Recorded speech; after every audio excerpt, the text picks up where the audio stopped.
हेच वय असतं, हाच काळ असतो. याच वयामध्ये उर्मी निर्माण करता येतात, याच वयामध्ये प्रेरणा घेता येते, याच वयामध्ये काय करायचं करून दाखवायचं, काय घडवायचं घडवून दाखवायचं, याची स्वतःची भूमिका निर्माण करता येते.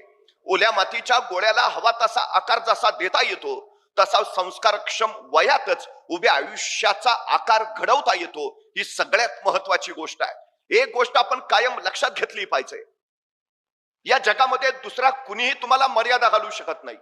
या जगात दुसरा कुणी तुमच्यावर बंधनं लादू शकत नाही. या जगात दुसरा कुणी तुमचा पराभव करू शकत नाही. या जगात तुमच्यावर मर्यादा फक्त तुम्हीच घालू शकता, तुमच्यावर बंधनं फक्त तुम्हीच घालू शकता आणि तुमचा पराभव फक्त तुम्हीच करू शकता. ही सगळ्यात मोठी वस्तुस्थिती आहे. पराभव पहिल्यांदा रणात होत नाही, पराभव पहिल्यांदा मनात होतो.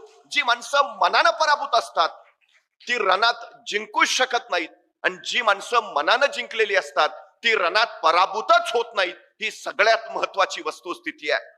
तुमचं मन जे विचार करतं तेच घडतं. तुम्ही मनातनं जे ठरवता तेच निर्माण होतं. या जगातली कुठलीही गोष्ट तुमच्यावर परिणामच करू शकत नाही, तुमच्या मनातला विचारच तुमच्या मनावर परिणाम करतो. ही सगळ्यात मोठी वस्तुस्थिती आहे. त्यामुळे सगळ्यात मोठी गोष्ट स्वतःला घडवायचं असेल तर आधी स्वतःच्या मनाला घडवलं पाहिजे. हे सगळ्यात गरजेचं आहे.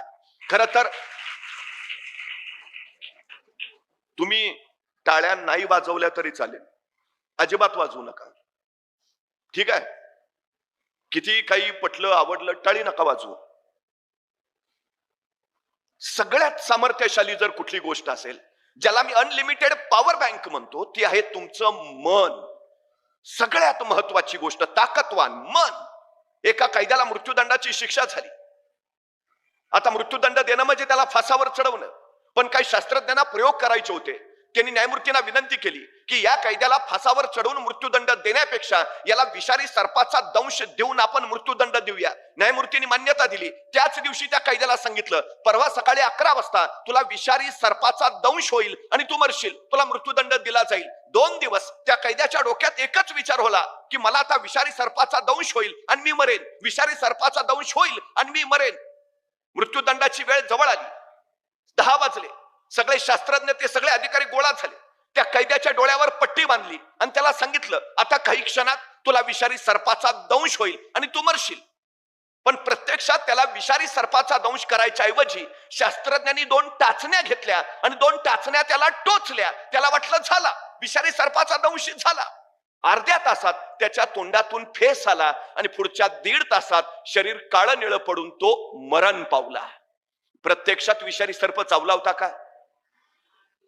विषारी सर्प तुम्हाला मारत नाही, तुमच्या मनातला विचार तुम्हाला मारून टाकतो. ही सगळ्यात महत्वाची गोष्ट आहे.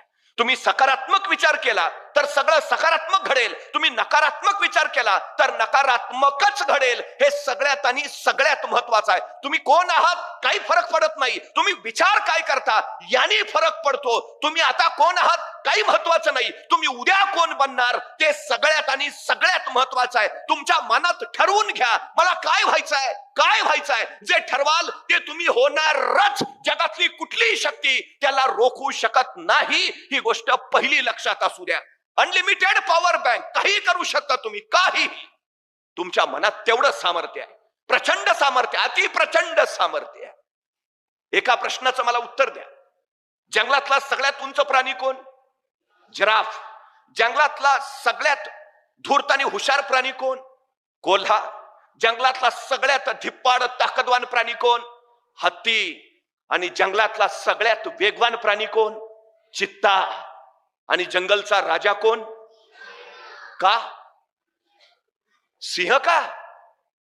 तो जिराफासारखा उंच नाही, हत्तीसारखा धिप्पाड नाही, चित्त्यासारखा वेगवान नाही, कोल्ह्यासारखा हुशार नाही. मग सिंह राजा का? सिंहाला कुणीतरी विचारतं, तू राजा का? सिंह म्हणतो, मला वाटतं म्हणून. सिंह राजा का? त्याला वाटतं म्हणून. प्रश्न हा आहे की तुम्हाला काय वाटतं, तुम्हाला काय व्हायचं आहे ते तुम्ही होणार. वाटणं महत्वाचं आहे. तुमच्या आई वडिलांना काय वाटतं अजिबात महत्वाचं नाही, तुमच्या टीचर्सना काय वाटतं अजिबात महत्वाचं नाही. तुम्हाला काय वाटतं ते सगळ्यात आणि सगळ्यात महत्वाचं आहे. सगळ्यात महत्वाचं. ते वाटणं पहिल्यांदा घडू द्या. ज्याला स्वतःचं ध्येय लवकर ठरवता आलं त्याला अफाट उंची गाठता आली. सचिन तेंडुलकरला इयत्ता 4थी मध्ये कळालं आपण उत्तम फलंदाजी करू शकतो. त्याच्या वडिलांनी सांगितलं तुला हे करायचंय ना कर. सचिन तेंडुलकर खेळत राहिला 16व्या वर्षी मैदानावर उतरला, जागतिक कीर्तीचा फलंदाज झाला. इरफान पठाण 9वीत असताना क्रिकेट खेळायला लागला, तोही भारतीय संघात गेला. पण सचिन तेंडुलकर इतकं यश त्याच्या वाट्याला नाही आलं का? सुरुवात उशिरा झाली. जेवढ्या लवकर सुरुवात कराल तितकं अधिक अधिक अधिक तुम्ही उंचीवर जाल. हाच काळ आहे. तुम्ही ठरवून घ्या काय व्हायचंय, ठरवून घ्या.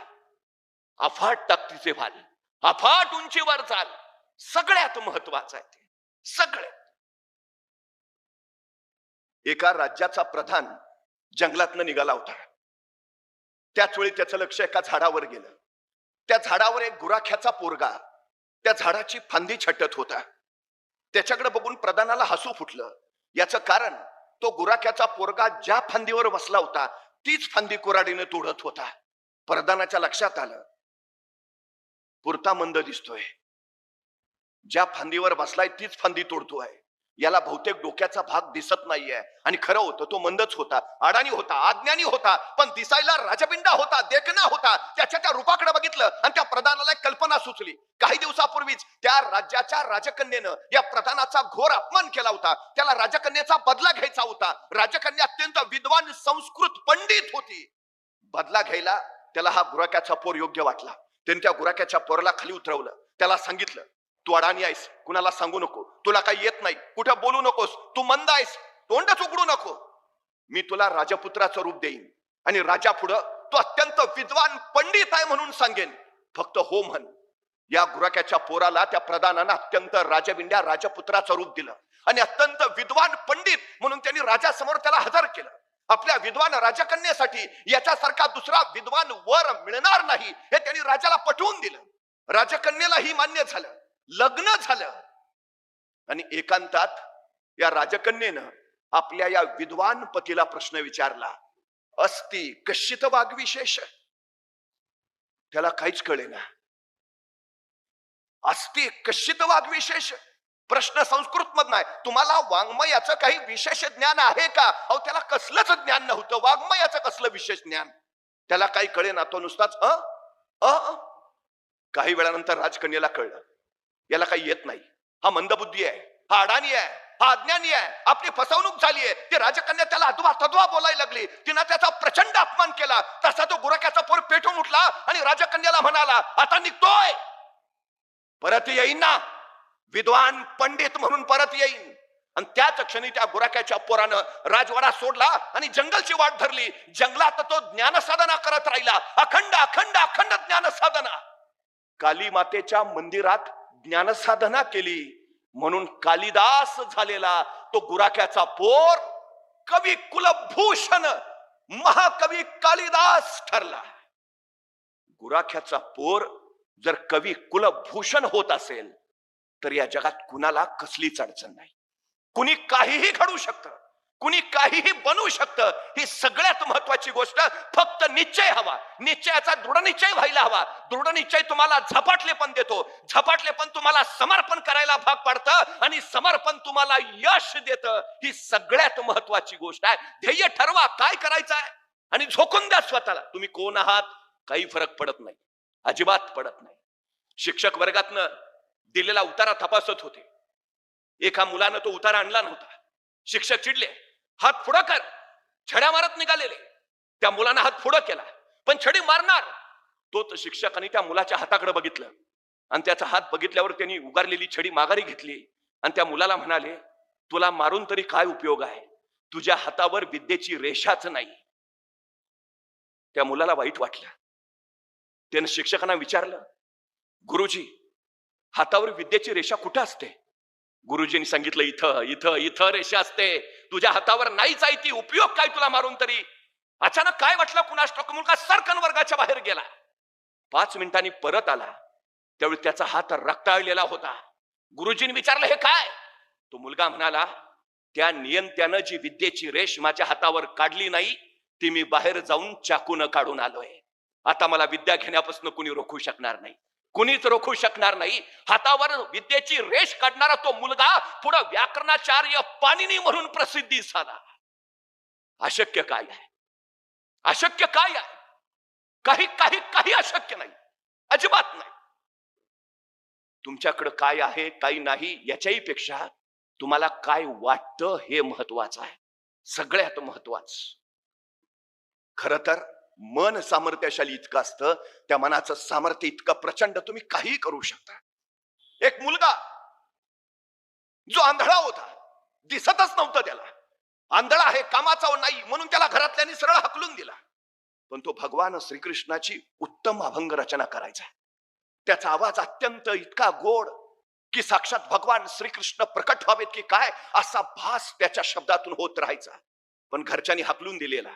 रस्त्यावरच्या एका झाडाखाली बसून भगवान श्रीकृष्णांचे अभंग म्हणायचा. माणसं भारावून जायची, त्याचं ऐकत राहायची. एकदा एका ज्येष्ठाने सांगितलं, अरे इथं झाडाखाली बसून भजन म्हणण्यापेक्षा या आग्रा मथुरा रस्त्यावर श्रीकृष्णांची अनेक मंदिर आहेत, त्यातल्या कुठल्या तरी एका मंदिरात जा. तो मुलगा उठला, श्रीकृष्णांच्या मंदिरात जाऊन बसला. तिथं अभंग म्हणायचा, भजन करायचा, लोक प्रभावित व्हायची. एके दिवशी सकाळी पुजाऱ्याने पूजा अर्चा आटपली, भगवान श्रीकृष्णांची वस्त्र बदलली आणि तो बाहेर निघाला. आणि त्याच वेळी हा आंधळा मुलगा पुजाऱ्यांना म्हणाला, पुजारीजी एक सांगू का? बोल ना. नाही, तुम्ही आज भगवान श्रीकृष्णांना पिवळी वस्त्र घातलीत, ती भगवान श्रीकृष्णांना अजिबातच छान नाही दिसत हो. त्या पुजाऱ्याला आश्चर्य वाटलं. अरे तुला डोळे नाहीयेत, तुला दिसत नाही, तुला कसं कळलं मी भगवान श्रीकृष्णांना पिवळी वस्त्र घातलीत? तो मुलगा म्हटला, कळतं हो मला. दुसऱ्या दिवशी पुजारीने भगवान श्रीकृष्णांना हिरवी वस्त्र चढवली आणि पुजारी निघाले. तसा तो आंधळा मुलगा म्हणाला, पुजारीजी भगवान श्रीकृष्णांना हिरवी वस्त्र छान दिसतायत. त्या पुजाऱ्याला आश्चर्य वाटलं, रे तुला दिसतंय कसं? दिसतं हो.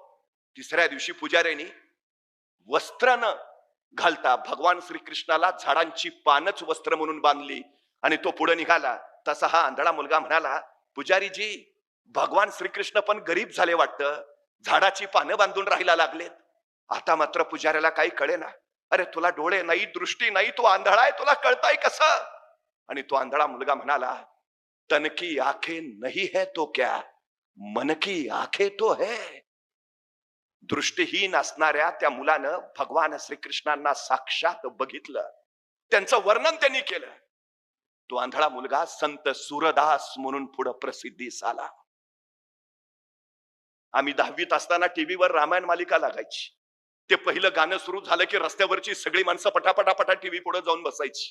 ते अत्यंत लोकप्रिय शीर्षक गीत संगीतबद्ध कुणी केलं होतं माहिती आहे? रवींद्र जैन. दोन्ही डोळ्यांनी आंधळे होते.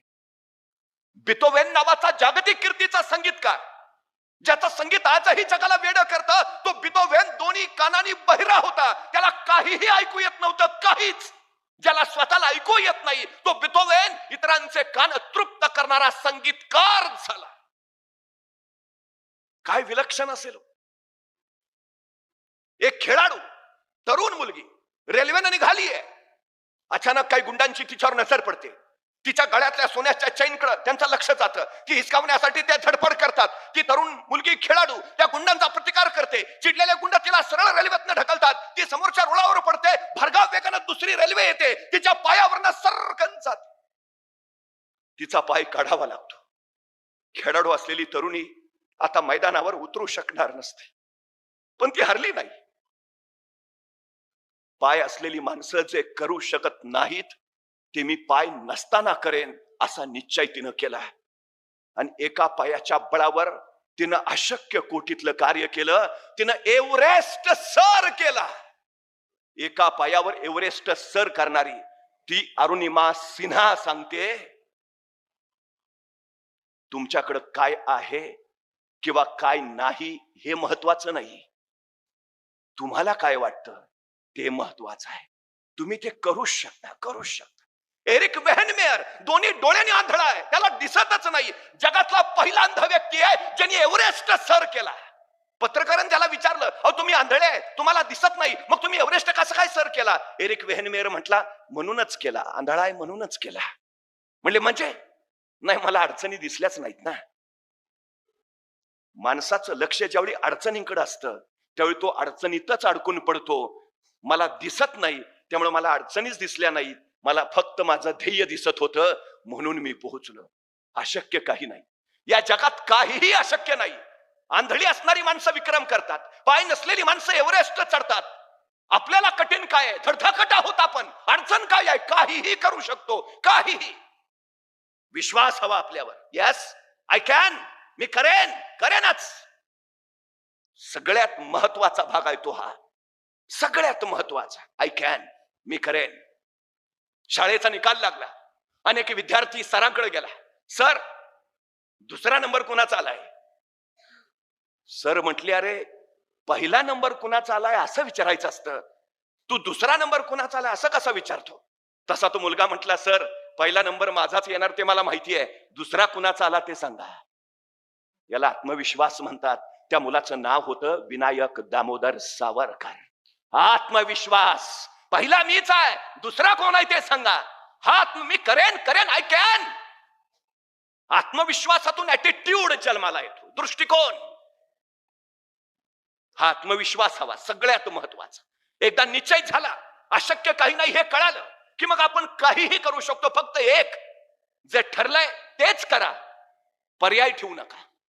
अजिबात ठेवायचं नाही, अजिबात नाही. आमची हल्लीची अडचण काय झाली माहितीये?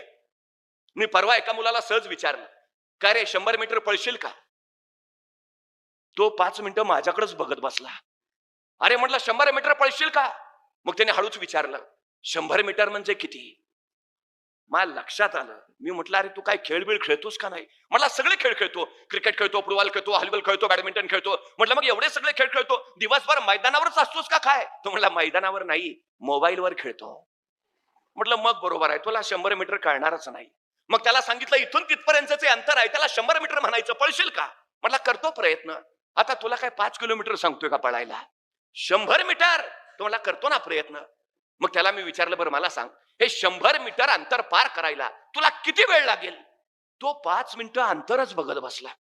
अरे म्हटलं सांग ना. मग हळूच म्हटला, 5 मिनिटं तरी लागतील. 100 मीटरला 5 मिनिटं? अरे ऑलिम्पिक मध्ये हुसेन बोल्टचं रेकॉर्ड 9.98 सेकंदाचा आहे. हुसेन बोल्ट 10 सेकंदात 100 मीटर पळतो. तू 15 सेकंद म्हण, 20 सेकंद म्हण, 25 सेकंद म्हण, का 5 मिनिटं? माझं मला माहिती आहे ना. अरे तुला सांगितलं ना 5 मिनिटं लागतील. मला सुचायचंच बंद झालं. तेवढ्यात त्याचा मित्र धावत आला. ए पळ, कुत्रा पिसाळलाय. एवढ्या भयान वेगात पळत सुटला. 7 सेकंदात 100 मीटर. मी त्याला म्हटलं, तू तर हुसेन बोल्टचं रेकॉर्ड मोडलंस. त्याला 10 सेकंद लागतात, तू 7 सेकंदात पळलास. म्हटलं मग कुत्रा मागं लागला होता. म्हणजे 7 सेकंदात 100 मीटर पळायची क्षमता तुमच्यात आहे. बाहेर कधी आली? संकट आलं तेव्हा. मग संकट चांगली आहेत का वाईट आहेत? संकटांचं स्वागत करायला हवं. संकट तुम्हाला अडवायला येत नाहीत. संकट तुमची उंची वाढवायला येतात. अडथळे तुम्हाला रोखायला येत नाहीत. अडथळे तुमच्यातल्या क्षमता बाहेर काढतात. अडचणी तुम्हाला थांबवायला येत नाहीत. अडचणी तुमच्यातली कौशल्य बाहेर काढतात. संकट, अडचणी, अडथळे यायलाच हव्यात, कारण त्याच तुम्हाला घडवतात. ही सगळ्यात मोठी वस्तुस्थिती आहे, सगळ्यात मोठी. या जगात असा कुणी नाही ज्याला संघर्षाशिवाय काही मिळालंय. कुणी नाही. संधी नशिबाने मिळते, पण यश नशिबाने मिळत नाही, अजिबात नाही. तुम्ही भाग्यवान आहात. तुम्हाला असे आईवडील लाभलेत की जे तुम्हाला शिकवू इच्छितात, जे तुम्हाला काही बनवू इच्छितात. तुम्ही भाग्यवान आहात.